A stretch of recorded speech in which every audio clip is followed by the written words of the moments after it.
Good morning, and welcome to the Reinsurance Group of America second quarter 2025 earnings conference call. All participants will be in listen-only mode. Should you need assistance, please signal a conference specialist by pressing the star key followed by zero. Star followed by zero on your telephone keypad. After today's presentation, there will be an opportunity to ask questions. To ask a question, you may press star then one on your telephone keypad. To withdraw your question, please press star, then two. Please note, this event is being recorded. I would now like to turn the conference over to Jeff Hopson, Senior Vice President, Investor Relations. Please go ahead. Thank you. Welcome to RGA's second quarter 2025 conference call. I'm joined on the call this morning with Tony Cheng, RGA's President and CEO, Axel André, Chief Financial Officer, Leslie Barbi, Chief Investment Officer, and Jonathan Porter, Chief Risk Officer. A quick reminder before we get started regarding forward-looking information and non-GAAP financial measures. Some of our comments or answers may contain forward-looking statements. Actual results could differ materially from expected results. Please refer to the earnings release we issued yesterday for a list of important factors that could cause actual results to differ from the expected results. Additionally, during the course of this call, the information we provide may include non-GAAP financial measures. Please see our earnings release, earnings presentation, and quarterly financial supplement, all of which are posted on our website for discussion of these terms and reconciliations to GAAP measures. Throughout the call, we will be referencing slides from the earnings presentation, which again is posted on our website. And now I'll turn the call over to Tony for his comments. Good morning, everyone, and thank you for joining our call. Last night, we reported operating EPS of $4.72 per share. Our adjusted operating return on equity for the trailing 12 months, excluding notable items, was 14.3%, which is in line with our intermediate-term targets. The operating results were below expectations due to large claims volatility in U.S. individual life and unfavorable claims in our healthcare excess business, which is one of our four business lines within U.S. Group. The U.S. individual experience reflected a higher level of large claims that offset the favorable experience in Q1. For the year, we are in line with expectations, and our forward-looking views have not changed. On the U.S. Group healthcare excess business, claims were unfavorable, consistent with the trends in the market as seen by the experience of other health companies. This is short-term business, the vast majority of which will be repriced by January 2026. At a more strategic level, RGA has achieved one of our best quarters yet in terms of delivering tangible successes. Firstly, during the quarter, there was a significant increase in our excess and deployable capital measures. This will give us considerably more flexibility going forward to fund not only our strong growth, but also return capital to shareholders in the form of dividends and share repurchases. Secondly, our business momentum remains very strong in both our financial solutions and traditional businesses. I am delighted with the closing of the Equitable transaction as we announced yesterday. This transaction has an effective date of April 1st. This start date was mutually agreed with Equitable as the experience on the block in Q2 was in line with our expectations. It is not just in the U.S. that we continue to be a market leader in the asset-intensive business. We are having tremendous success in this business line across the globe. I believe this quarter was the first time in our history we have won asset-intensive transactions in 5 different countries across 3 continents. This shows the power of RGA's global platform.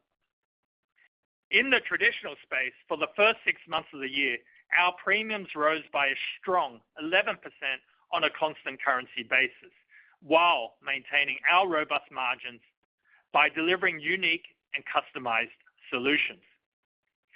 Whether in the traditional or financial solutions space, the nature of our solutions do vary around the world. But what is consistent throughout and what drives this business momentum is our focus on Creation Re.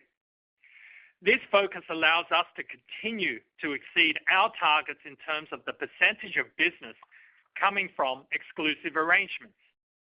This increases our pricing returns as we create greater value for RGA and our clients. As you know, Creation Re is about our ability to create innovative solutions. It is also about our ability to maintain our strong risk discipline. We speak a fair amount about the business we do win, but as instructive is information about the blocks we do not pursue. This quarter, there were several high-profile brokered transactions in the U.S. that we chose not to participate in. These transactions did not fit within our sweet spot and risk appetite. Our global platform allows us the flexibility to selectively pursue the business we like around the world. Thirdly, another area of strategic success is the continued build-out of our comprehensive asset management platform, both in terms of the breadth and depth of capabilities. Our investment results were strong this quarter. The earned rate on the portfolio increased due to the strong variable investment income and higher new money rate. Our efforts over the past year to identify and act on repositioning some existing investments also supported these results. Our success is due to our prudent, long-term approach to asset management. We build portfolios to weather the entirety of the investment cycle and have delivered strong returns while remaining well-matched to our liability profile. I will now provide more specific details on some of our new business activities in the quarter, focused on our 4 areas of notable growth. In Asia Traditional, we had a robust quarter in terms of new treaties, with all markets performing well. Our Hong Kong operations continue to shine in a market that showed a 43% increase in life insurance sales for the first quarter to a record high. In Taiwan, which is one of our strongest markets, we have been active in the senior market. Currently, there are 6 clients in the market offering 14 senior products, all supported by RGA. Finally, in Korea, we continue to have success in the upgrade cycle relating to the next generation of critical illness products. As you can see, each new product development not only leads to greater business within that market, but also adds to our library of solutions that we then redeploy across Asia and across the globe. Moving to Asia Financial Solutions, our second area of notable growth. We closed several transactions in Japan, Korea, and Hong Kong. We continue to see regulatory changes as a key tailwind in these and other markets. While the large marquee transactions get the headlines, we also value these more frequent, modest-sized flow or block transactions that are often completed without an intense bidding process. RGA, with its many touch points and long-standing relationships, is best positioned to provide these differentiated and more tailored solutions to our clients. Our third area of notable growth is the longevity in the PRT market. In the UK, we had a very active quarter as we closed a number of attractive transactions. We are on pace to meet our targets for new business and believe we are the clear market leader. The highlight of the quarter in the UK was an asset-intensive transaction with a new client. We partnered to develop a tailored solution made possible because of RGA's strong ratings, reputation, and execution certainty. In the US PRT market, we are encouraged by the increase in activity at the jumbo end of the market. Given our business pipeline, we expect a pickup in activity in the second half of the year. In the U.S. traditional area, our fourth area of notable growth, we had strong new business, most of which was related to our underwriting initiatives. It was a record quarter for individual underwriting cases, and we made inroads towards full underwriting outsourcing with a few important clients.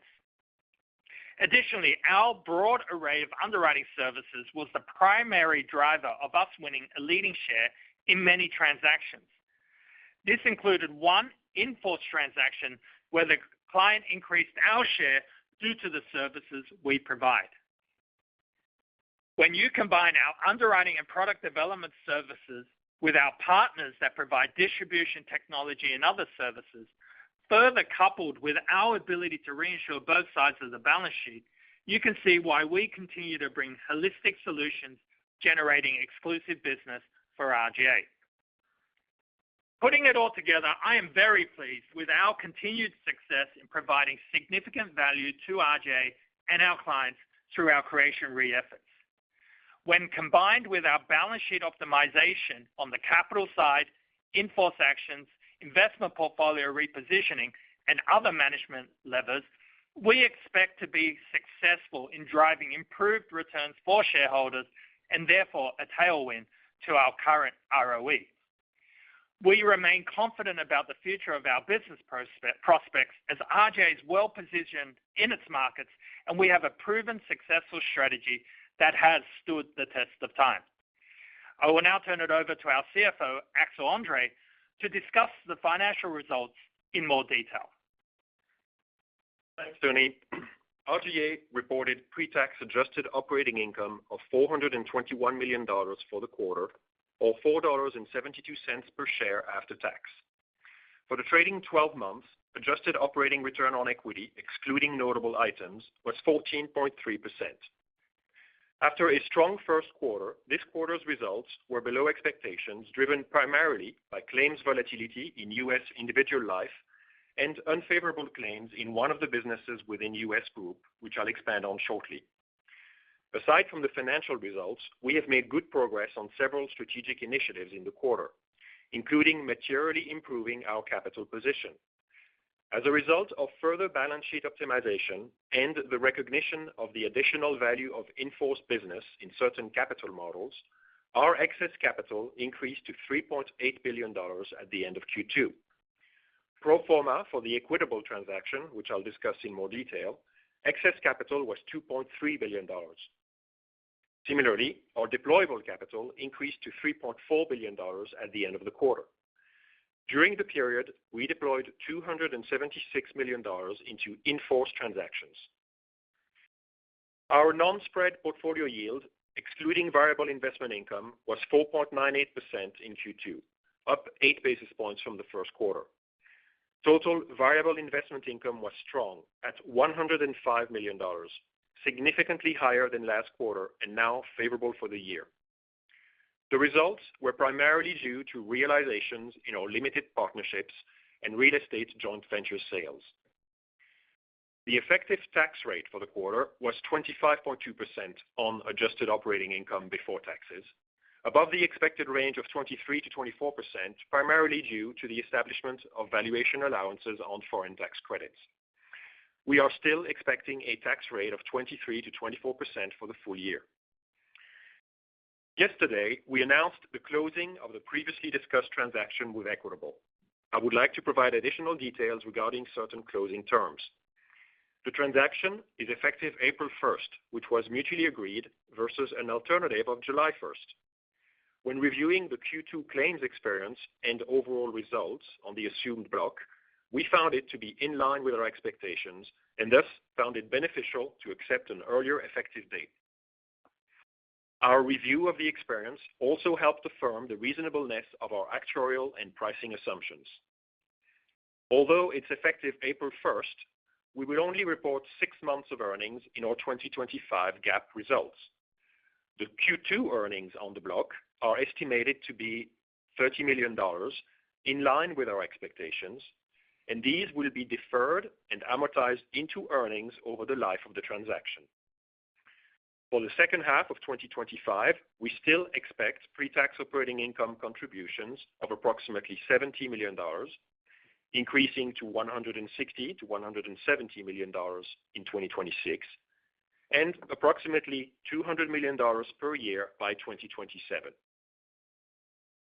Turning to biometric claims experience, as outlined on slide 8 of our earnings presentation. This displays the total company claims experience and the related financial statement impacts on a quarterly basis. As mentioned earlier, claims experience was unfavorable in the quarter, primarily driven by the U.S. traditional segment. For the company, economic claims experience was lower than expected by $256 million, with a corresponding $158 million unfavorable current period financial impact. Claims experience was unfavorable in U.S. individual life, primarily due to higher large claims, offsetting the favorable experience from Q1.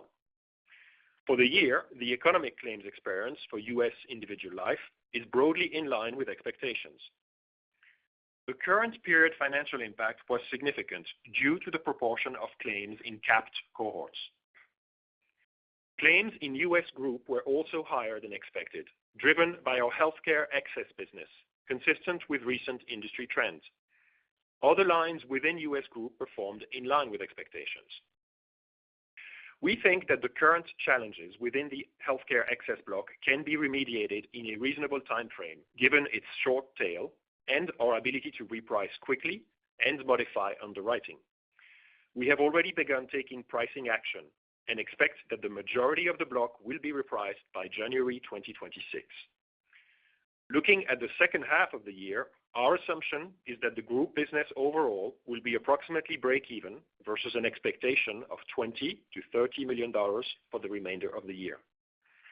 We expect to see improvement in the results as we move through 2026. Claims in Canada and EMEA were modestly unfavorable, while APAC experience was favorable. As we've seen in the first 2 quarters, volatility on a quarterly basis, both positive and negative, is normal and does not necessarily include a material trend.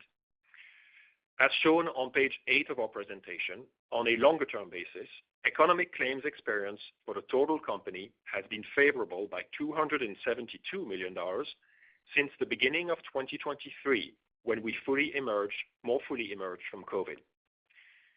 U.S. individual life represents approximately $75 million of this favorable experience. As a reminder, the favorable economic experience that has not been recognized through the accounting results will be recognized over the remaining life of the business. As a result of our substantial new business activity year to date, the value of in-force business margins totaled $41 billion at the end of the quarter, an increase of approximately $4 billion year to date, with approximately $2 billion coming from new business. This excludes the impact of the Equitable transaction, which will be included in our Q3 results. We will provide a more detailed update on the value of in-force business margins with our Q3 results. For the year, consolidated net premiums were up 14% year over year when adjusted for the impacts from U.S. PRT transactions, which can cause premiums to fluctuate. Our traditional business premium growth was 11% year to date on a constant currency basis, which has benefited from strong growth in the U.S., EMEA, and Asia. Premiums are a good indicator of the ongoing strength of our traditional business, and we continue to have strong momentum across our regions. Turning now to capital.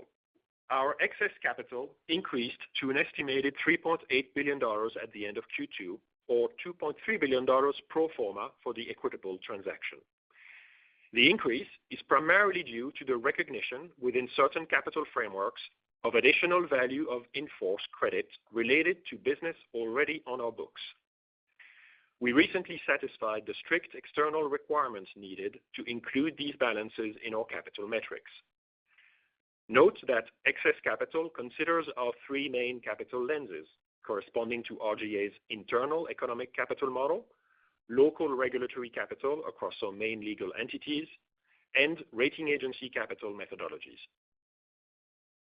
Our deployable capital at Q2 increased to an estimated $3.4 billion due to similar reasons I just highlighted.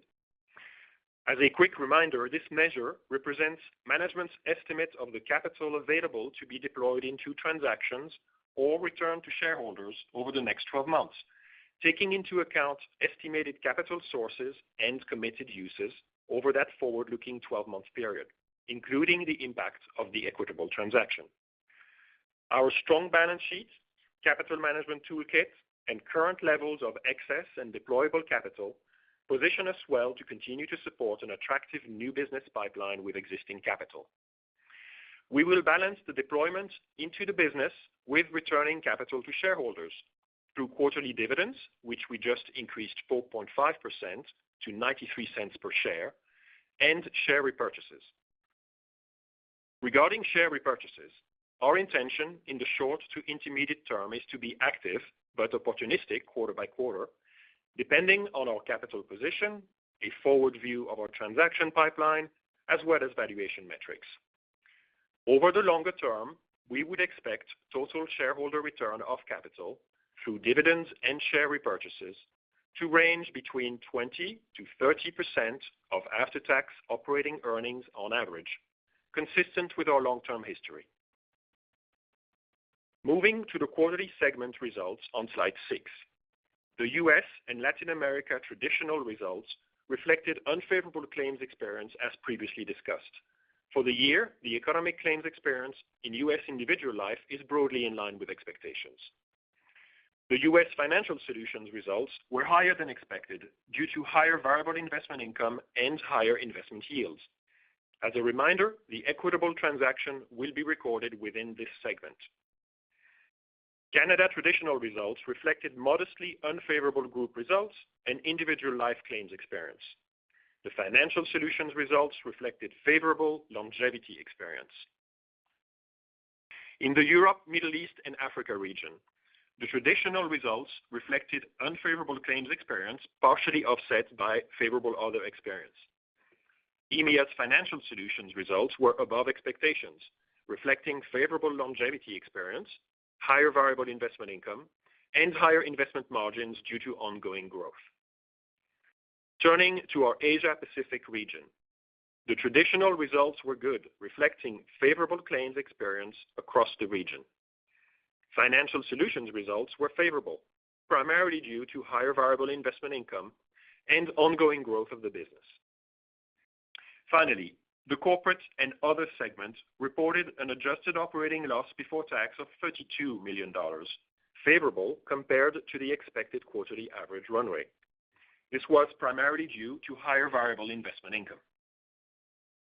Moving to investments on slides 9 through 12, the non-spread book yield, excluding variable investment income, rose to 4.98%, primarily due to higher new money rates, which increased to 6.53% and remain well above the portfolio yield.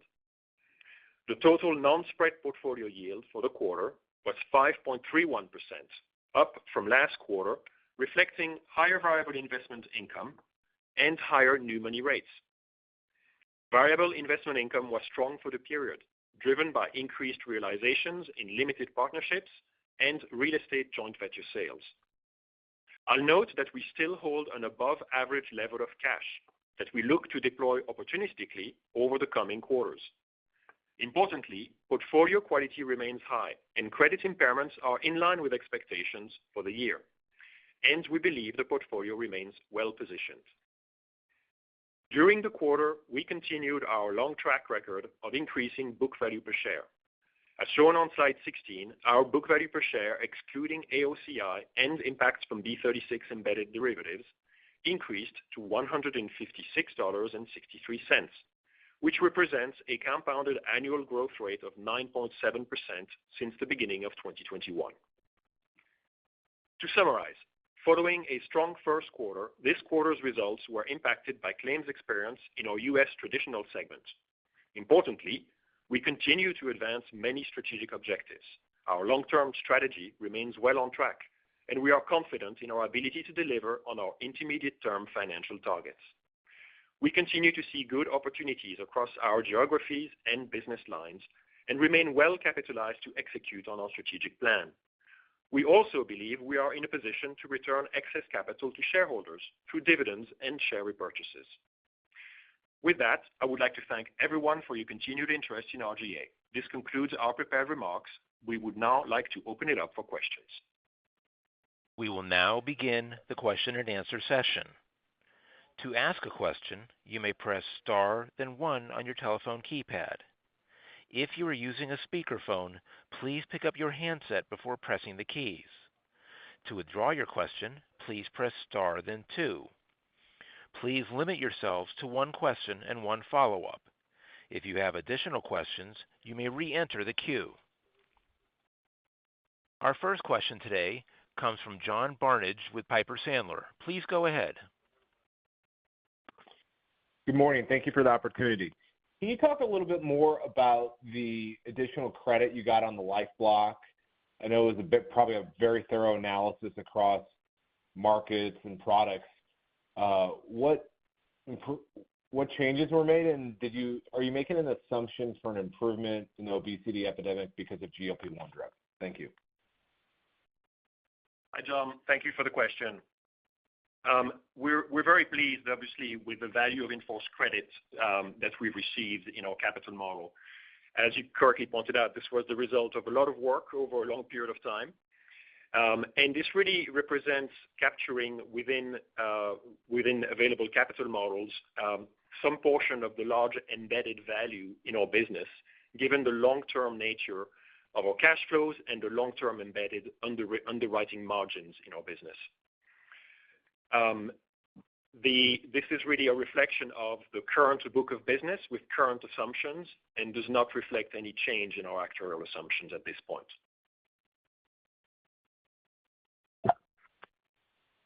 Are you considering incorporating that with the third quarter actuarial assumption review as my follow-up? Thank you. So it is too early to be talking about the third quarter actual assumptions work. This work is still ongoing, and we will be discussing that on the next quarter's earnings call. The next question is from Joel Hurwitz with Dowling Partners. Please go ahead. Hey, good morning. Can you just unpack the individual life experience in the quarter? Was there some significant lag effect from Q1, or was there any impact from you guys increasing retentions at the beginning of the year? Yeah, hi, Joel. Thanks for the question. This is Jonathan. When we review claims experience, we focus on longer time periods before drawing conclusions on trend, positive or negative, because underlying results can be more variable when you look at any one quarter, any one market. So in that context, we're very pleased with our overall biometric experience, as Axel talked about in his remarks. Q1 of this year, we had very positive results in our U.S. individual line of business due to large claims volatility being favorable. Q2, we saw the same thing, but in the opposite direction. So on a year-to-date basis, results for U.S. individual are broadly in line with our expectations. The total number of large claims we get in any one quarter is less than 200, so a small change in count or average size can create fluctuations in the experience, and that's really what we saw in Q2. We had a slightly elevated frequency of large claims, so more or less in line with expectations, a little bit higher, but it was really the materiality or the severity of the claims or the average claim size that was higher. I'd characterize the magnitude of the large claims volatility that we've seen in Q1 and Q2 as unusual. I wouldn't expect it to continue at that level on a regular basis. And again, given things are broadly in line on a year-to-date basis, there's nothing from a trend perspective that we're concerned about at this point. Okay, got it. And then, Axel, going back to the $2 billion value of in-force credit, can you just unpack that process a little more for me and sort of, what rating agency and regulators were involved? And I guess just in your deck, right, you talk about the binding capital framework can change. Was there a change, and just what would cause that to change? Yeah, thank you for the question. So you're correct to point out that our capital metrics, whether it's excess capital or deployable capital, consider the three main capital lenses that we evaluate capital on, and that's of course RGA's internal economic capital model. It's the local regulatory capital across legal entities and rating agency capital models. You're correct to point out that at times we've talked about how the binding constraint between these three frameworks is what determines for us the excess or the deployable capital. In this case, value of in-force is a process that we pursued with rating agencies. So it says that the rating agency capital framework was all binding constraints, and that through this work, which is thorough, which requires third-party review and a thorough process from the rating agency perspective, we now see this value of in-force reflected in our model. We are now in a position where rating agency and regulatory capital are relatively comparable. And then lastly, I just want to point out that this value of in-force recognition is the recognition for only a portion of our in-force block, and that there are further opportunities for further recognition down the line.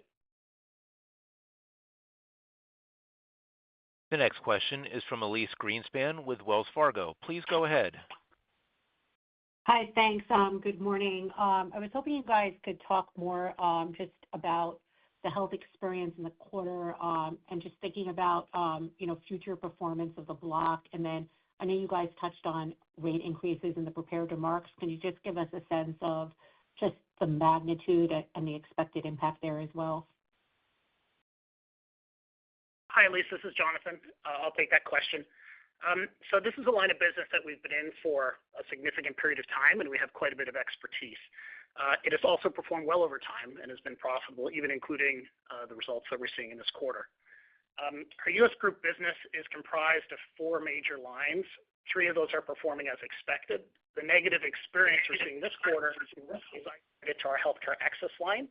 And just to size that for you, it's about 30% of our expected U.S. group earnings, which is about 3% of our U.S. traditional earnings.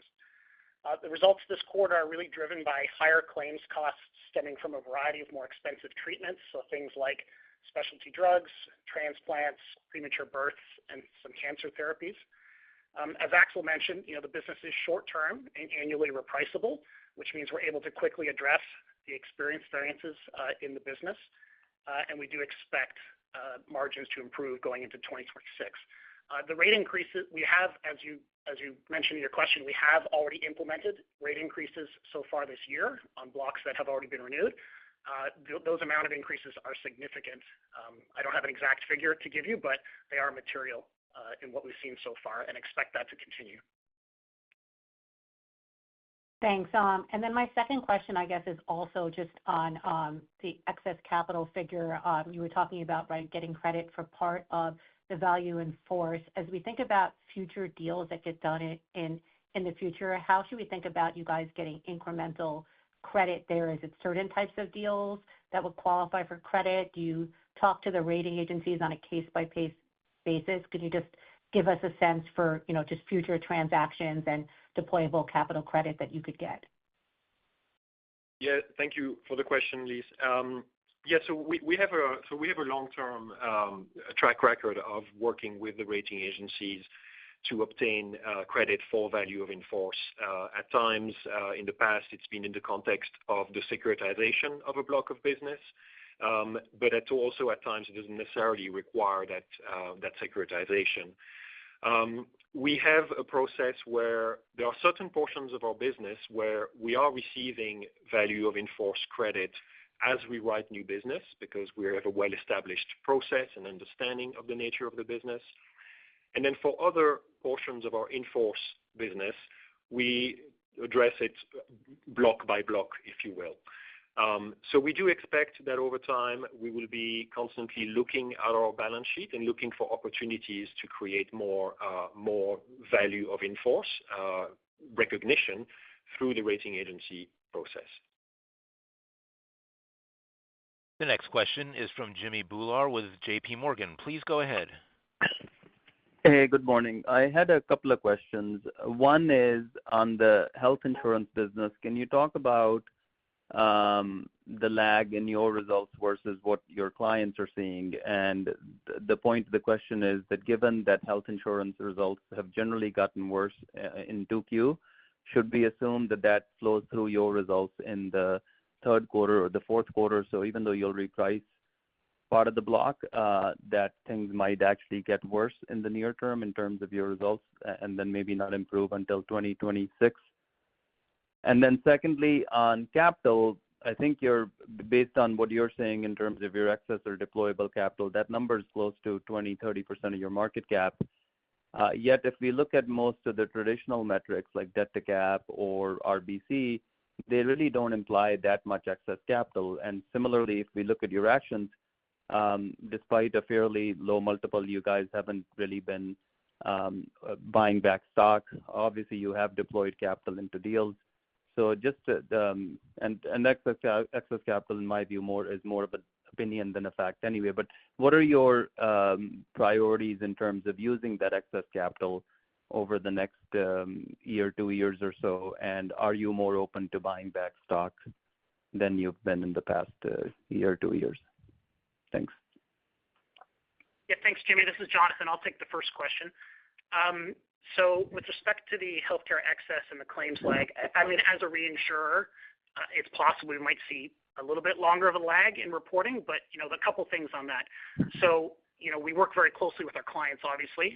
In fact, we provide services to our clients that help them better manage their claims expectations, and we have a successful track record of demonstrating that value historically as well.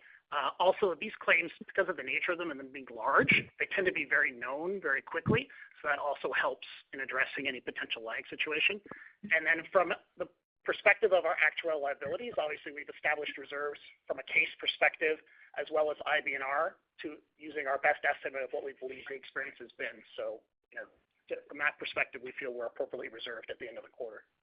Okay, thanks. And Jimmy, let me start off on the question around the capital. Look, as I shared in my opening remarks, our business remains incredibly strong. And the business where the returns we're seeing on the new business are a tailwind to the ROE guidance we've given of the 13 to 15%. Actually, it ticked up this quarter just from an internal management report. So the business is as strong as ever. But, make no mistake, our job from an investor perspective is to, raise the ROE, keep pushing towards raising ROE and keep pushing towards EPS growth. So, and we all obviously know that share repurchases is a very, very effective tool that can obviously, cement essentially EPS growth and, at the right price, ROE accretion. So we're really trying to balance, those two strong forces, absolutely, as RJ, traditionally and will continue to do, is have a very balanced approach. And we are saying at this point in time, that balance is 20 to 30% of our earnings as a returning to shareholders. As I'm sure you're fully aware, we have not bought back stock for the past 6 quarters. So it is a important communication that we will commence, considering buying back stock from this point forward. Axel, I don't know if there's anything further to add, but I'll pass it on to you if there is. Yeah, no, I mean, so I think first, I think with that point, so, we're very pleased to be in the capital position that we're in.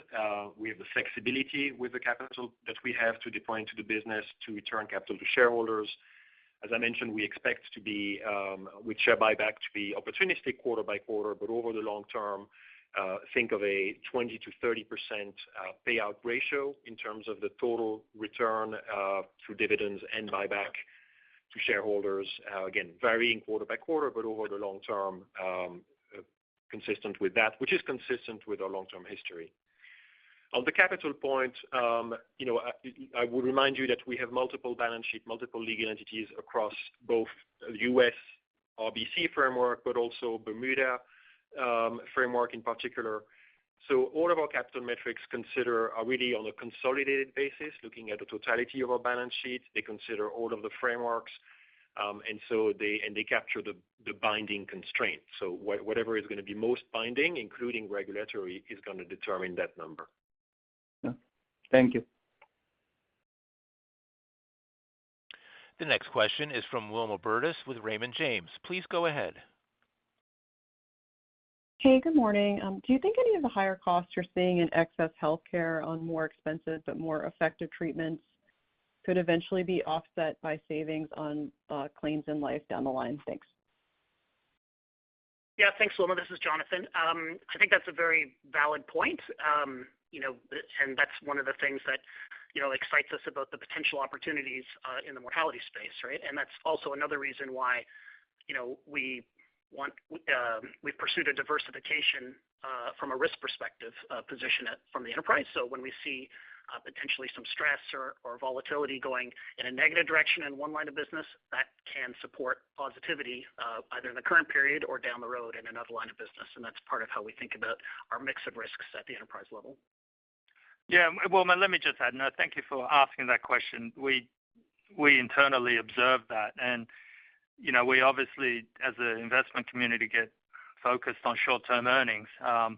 But the long-term impacts from the medical advances, as Jonathan mentioned, whether it's GLP-1 or other medical advances we expect to see in the future, outweigh the short-term earnings impact quite tremendously. So thank you for the question. Second question, is RGA anywhere near its retention on the excess healthcare business? Just trying to assess, I know a lot of those claims come in towards year end, so just trying to assess how confident you are in the remaining weakness there. Thanks. Yeah. Hi, Wilma. This is Jonathan again. As I mentioned before, I think the reserves we've established this quarter, which is driving the negative result, is our best estimate of where we expect the claims to come out for business for premium we've already recognized and earned through the income statement. The drag effect that Axel mentioned in his remarks is really additional reserves that we expect to establish as the premium is earned over the balance of the year. But at this point, we believe our reserves are appropriate for the business. Yeah, and just, it's Tony here. Look, as we said, this is very short-term business. In our comments, we've said the majority of which will be repriced by 1 January. I think all of it gets repriced by the quarter after. So it's just that 1 January is the main renewal period. So it is a very self-contained, we've got actions in place, which Axel has already shared. We've commenced for the July renewals, and we're comfortable with the position. The next question is from Ryan Krueger with KBW. Please go ahead. Hey, thanks. Good morning. Just one more follow-up on the value in force credit. Did you actually have to do anything in regards to borrowing against future in force value or anything like that? Or is this just more about getting the credit from the rating agencies through the process that you have to go through with them? Just wanted to make sure I understood that. Yeah. Hi, Ryan. Thank you for the question. It's Axel. In this case, this is really recognition of the value of in-force that did not require or was not associated with an actual securitization or borrowing. Now we have that, of course, which means we have that still available to us should we find value in doing that in the future. But this was strictly from a rating agency process perspective. Yeah, Ryan, maybe okay. If you don't mind me adding strategically, we talk a lot about our long-term value, or what do we call it, value of in-force business margins, which is now at $41 billion. That generates these opportunities, right? If you don't have the embedded value in the company, you can't do these things. So as Axel said, it's a question of us doing the work, focusing on doing the work, getting the satisfactory resources or necessary resources. In the past, that has not been a constraint to our business growth. It became a constraint, which we spent a lot of energy to rectify. And yes, it takes external consultants to verify. Yes, it takes the ratings agency also to agree, and tick it off. And it's not uncommon. Other regulatory environments, I believe IFRS already, allow for this VIF credit in capital. So we're really excited by what we've achieved, and we believe there's further blocks to come. Thank you. And then, Tony, you had mentioned some higher profile blocks in the market that you chose not to bid on during the quarter. Just curious, are you referring to deals that have already been announced, or are you referring to deals that are in the market where there haven't been transactions yet? Yeah, thanks, Ryan. Look, that does refer to transactions that have occurred. I know there's been some questions around our, the businesses that we've taken, whether LTC or ULSG type businesses. Look, I just want to assure everyone there's no intention whatsoever to increase the proportion, of the company in that direction.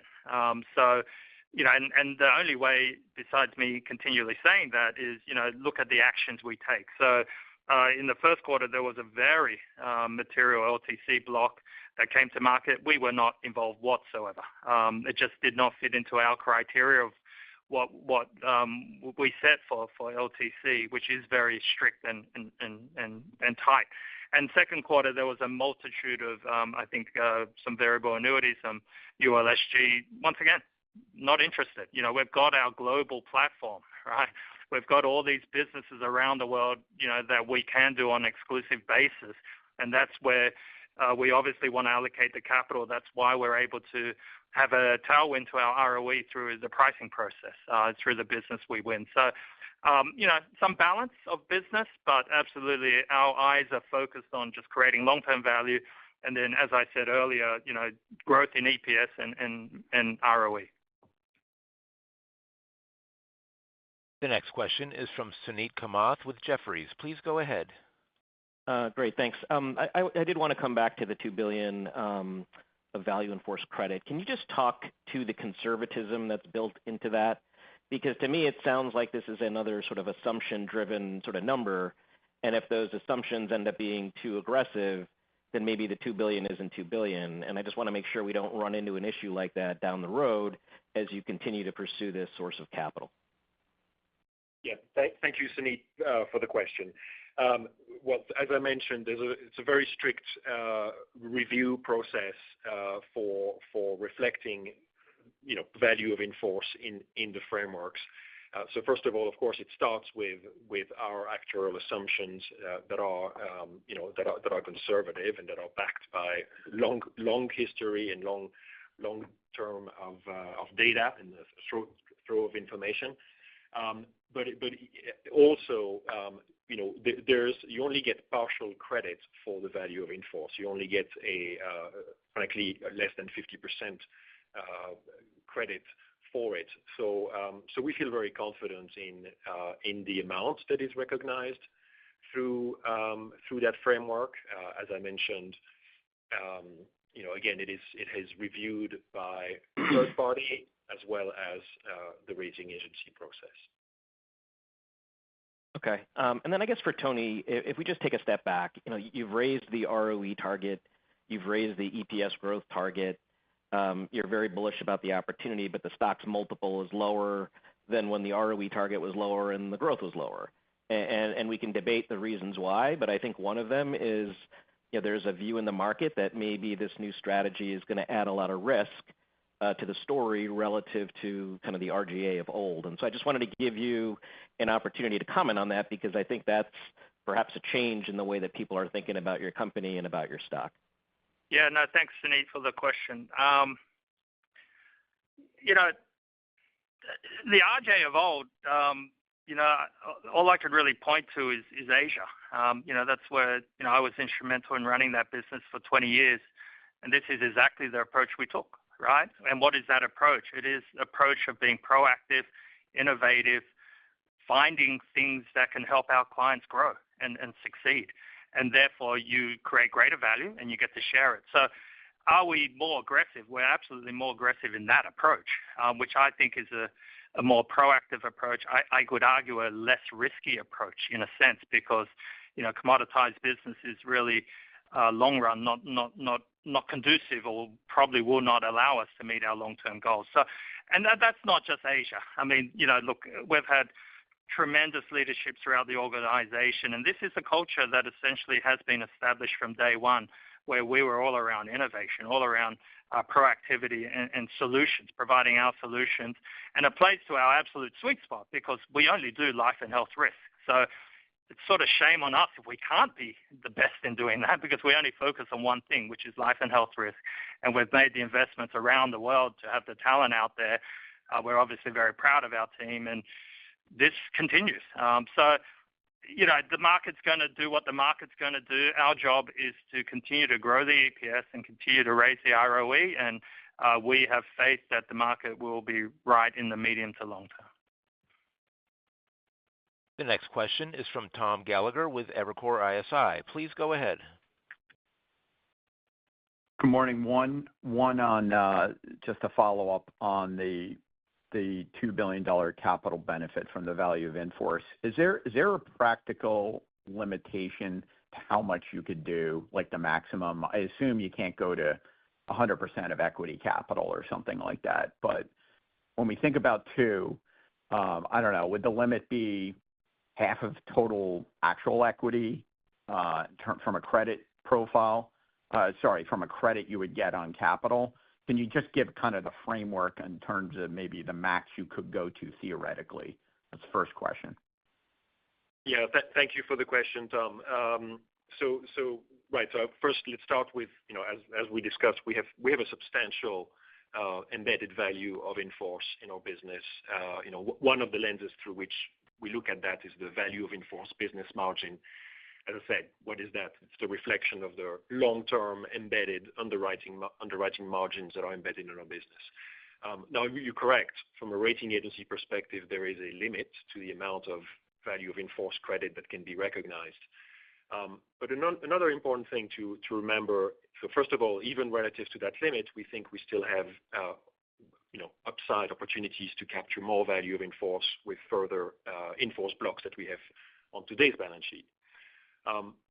But also, as I reminded you earlier, we have our three capital frameworks: economic capital, regulatory, and rating agency. We're now at a point where the rating agency and regulatory are roughly equivalent. So further work from here would benefit from both getting further value of in-force recognition, but also improving on the regulatory side, which we have been able to do in the past through retrocession of business, for example, and other capital management tools that enable us to free up capital to redeploy into the business.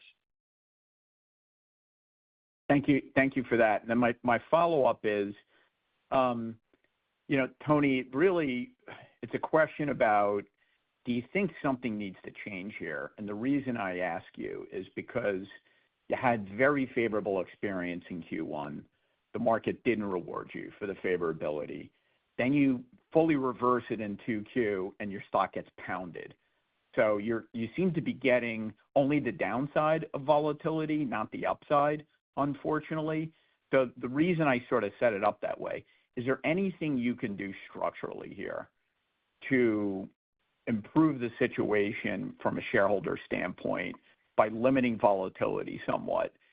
I'll throw out one idea. Would you entertain something like doing a retro cover with Ruby Re, which could limit the level of volatility for RGA shareholders, but still give you skin in the game for the economics of that business because of your stake in Ruby Re? I'm just trying to understand.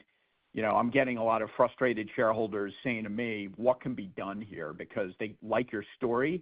They really don't like the level of volatility. Yeah, no, thanks, Tom, for the clarity of the question. There are things we can do. Where the volatility usually happens is around the capped cohorts under LDTI, right? Obviously, the other cohorts get smoothed out over the life. We could, in theory, retrocede those blocks of business, give up economic value, as you suggest, whether it's Ruby or some third party on an arm's length.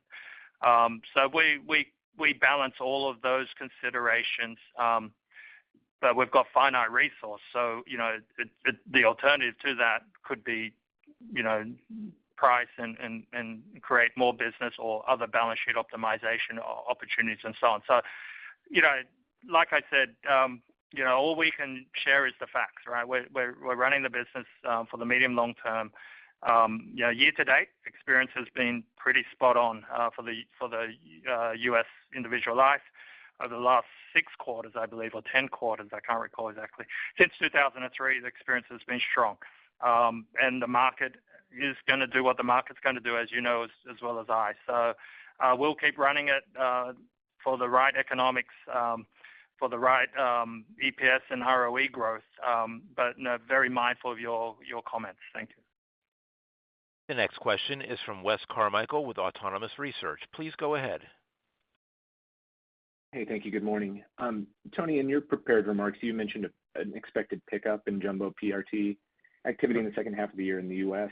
I guess my question is, when I look at the carriers that transacted with plan sponsors where there's a class action lawsuit that's been filed, those carriers have effectively not written any new business over the past few quarters at least. So are those lawsuits not a hurdle that needs to be overcome before you see a meaningful increase in volume to those carriers? Yeah, no, thank you for the question. Just to reiterate, look, obviously long-term, the PRT market fits well in our sweet spot with the biometric, the size of the business, it's U.S. and the market dynamics. So we're very excited, medium, long-term about the business. And as I shared, there has been, as you've pointed out, a lull in the market, let's say, and for various reasons. But I was encouraged and optimistic to at least start hearing there was green shoots, at least in our pipeline. Whether that continues, I'm encouraged and optimistic. It is lumpy business. We are in the jumbo end of the market. But it's a positive sign that I didn't necessarily expect. But let's see if those green shoots continue into going forward. Gotcha. And then I guess a similar question to some that have been asked, but maybe slightly different. But on the recognition of the value of in-force, just theoretically, like should a large transaction come down the road and you want to deploy a big amount of capital and more than what you have that I'd call, liquid or hard capital that you could buy back stock with, are there steps that you need to take to be able to deploy that into a big deal like securitizations or any other measures? Thanks for the question. So look, this deployable capital is deployable, right? So it is real capital available to be put to work in transactions. The capital sits, frankly, most of it sits in the legal entities as excess capital relative to the respective regulatory frameworks in each entity. And so it's there and available to be put to work. In addition, of course, we manage holding company cash flows, and that's what feeds the ability to then pay holding company expenses, interest, debt expense, as well as share repurchases. The next question is from Michael Ward with UBS. Please go ahead. Thanks. Good morning. I was just hoping you could help us kind of frame this, the variability in the result this quarter. And I guess, I'm just thinking about if there's any change in the earnings power, right? Or even just 2026, the calendar year, because we have, the equitable accretion, organic and inorganic growth, maybe some buyback. And then there's maybe a little bit of a risk from some stop loss losses in a worst case scenario. But is there anything else that should be changing, how we think about 2026? Hi, Mike. It's Axel. Thanks for the question. First, let me start off by saying, we remain confident in our intermediate-term financial targets that we laid out. We're very pleased with the capital that we've deployed into attractive transactions. So last year, 2024, we deployed $1.7 billion. This year to date, if I take into account the Equitable transaction, we've deployed $2.2 billion. So that adds significantly to the earnings power over time. We did communicate previously the earnings expectation for the Equitable transaction into 2026.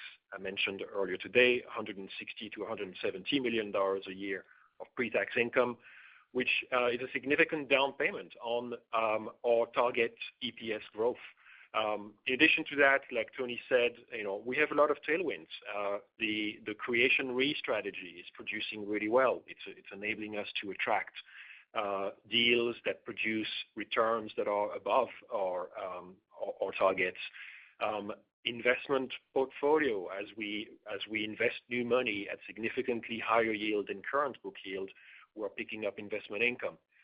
And lastly, balance sheet optimization, an example of which is the significant value of in-force credit that we receive, enables us to do more things with the resources that we have. So in short, we're very confident about our targets, and we would not be changing our run rates or expectations based on 1 or 2 quarters worth of volatility. Okay, that's helpful. Thank you, Axel. And then just on the kind of the biometric or deal pipeline, curious how you see that today versus financial solutions, and just curious how the regulatory regime changes in Asia maybe are impacting demand. Yeah, let me take that one, Mike. Look, on the business front, it's strong throughout. I mean, it really is, whether it's across the globe, whether it's with strategic clients, repeat business, and obviously the nature of deals within the pipeline is really focused on the creation re and the exclusivities. You mentioned our favorite word in the company, which is biometric, for 2 reasons. One is, it is obviously the driver of our traditional business, which, as we shared, is incredibly robust at this point, with 11% premium growth rate and still very strong, robust margins. But 2, the second reason is even our asset intensive, which is our main second line of business, is really, the sweet spot is when there is material biometric risk within that. And hence we can go ahead and, try and win the exclusive along with the creation re philosophy. So there's growth all over the place, but I want to make sure the audience is clear. When we look at the asset transactions, it is absolutely, first question is how much biometric risk is in that block of business, because we know that's our way to differentiate, that's our way to get creation rate, that's our way to build a long-term, not only sustainable financial results, but obviously further strengthen our strategic platform. This concludes our question and answer session. I would like to turn the conference back over to Tony Cheng for any closing remarks. Well, thank you all for the questions and your continued interest in RGA. It was a great quarter in terms of our strategic successes, which we believe will continue to fuel our future growth and return. So with this, I want to end today's call. Thank you very much. The conference is now concluded. Thank you for attending today's presentation. You may now disconnect.